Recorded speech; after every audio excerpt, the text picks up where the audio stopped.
Speaker Gingrich caused something of a stir overnight in the Middle East with comments he made in an interview with the Jewish channel in which he called the Palestinians an invented people. And I just wondered, Congressman Paul, if I can start with you. Do you agree with that characterization that the Palestinians are an invented people? No, I don't agree with that. And that's just stirring up trouble.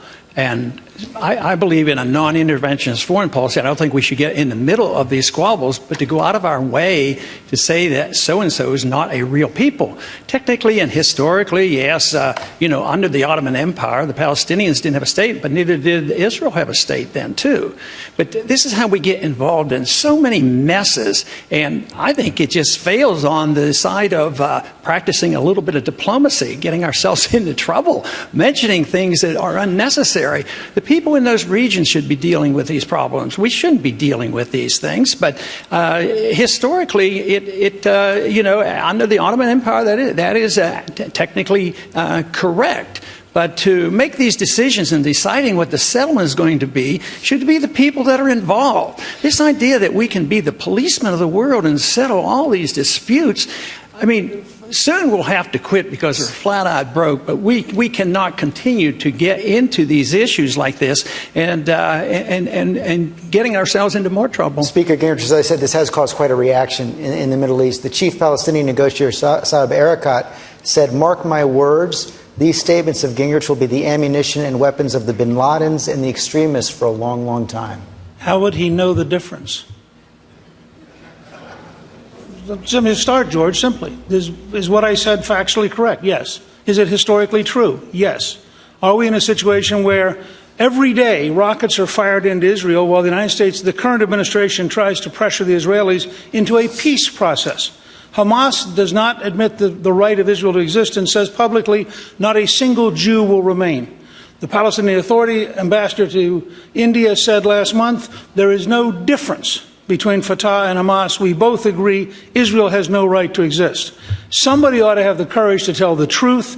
These people are terrorists. They teach terrorism in their schools. They have textbooks that say if there are 13 Jews and 9 Jews are killed, how many Jews are left? We pay for those textbooks through our aid money.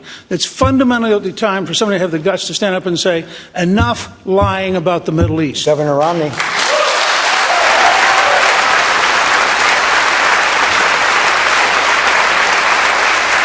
You just heard the speaker say he's just telling the truth. Do you take any issue with that characterization of the Palestinians as an invented people?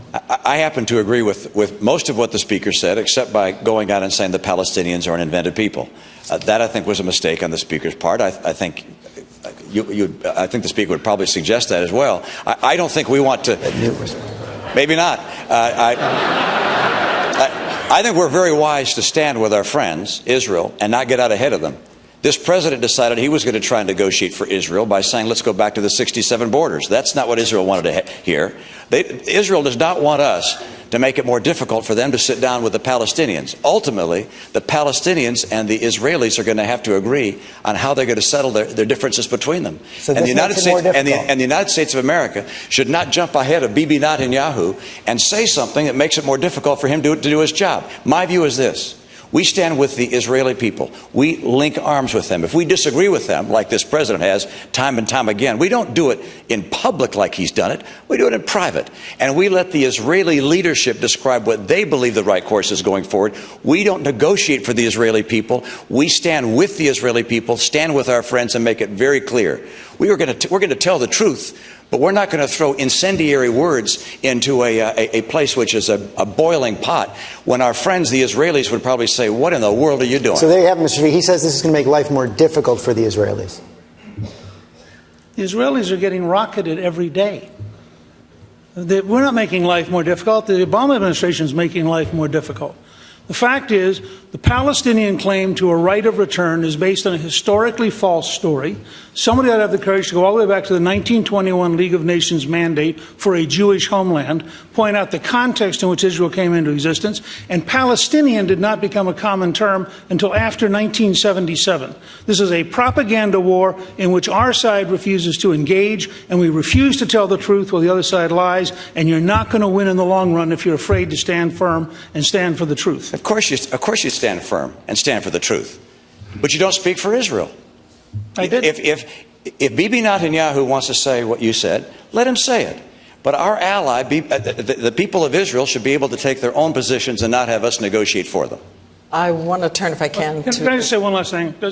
I didn't speak for the people of Israel. I spoke as a historian who has looked at the world stage for a very long time. I've known Bibi since 1984. I feel quite confident an amazing number of Israelis found it nice to have an American tell the truth about the war they're in the middle of and the casualties they're taking and the people who surround them who say you do not have the right to exist and we want to destroy you. I've known Bibi.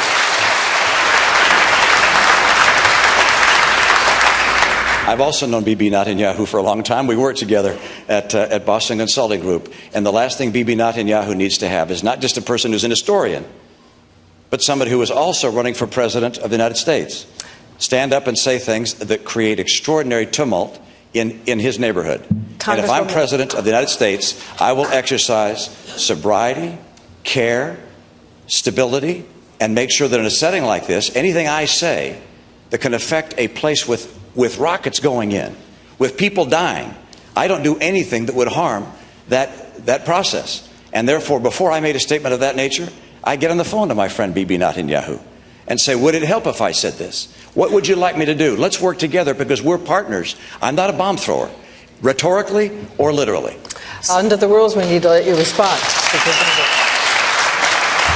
I think sometimes it is helpful to have a president of the United States with the courage to tell the truth, just as it was Ronald Reagan, who went around his entire national security apparatus to call the Soviet Union an evil empire, and who overruled his entire State Department in order to say, Mr. Gorbachev, tear down this wall. Reagan believed the power of truth restated the world and reframed the world. I'm a Reaganite. I'm proud to be a Reaganite. I will tell the truth, even if it's at the risk of causing some confusion sometimes with the timid. I think it's important to get everybody in on this.